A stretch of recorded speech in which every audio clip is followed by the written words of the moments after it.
સવા ભગતની આનંદ ચેહર બોલે બનાવણું ધારે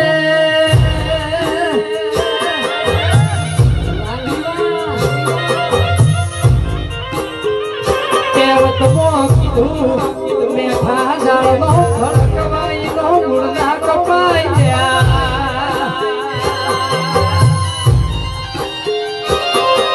જેને જેને મારી ચેહર પાછળ જે માજ્યું છે ચેહર ના યાલો તો મારી લાગણી નું વેણ છે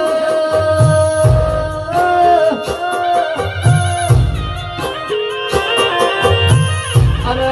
ચેહર જોજે કાલ દુનિયા વાત ના મોડ તું મળી નથી મળી જગત ના હું ખબર પડશે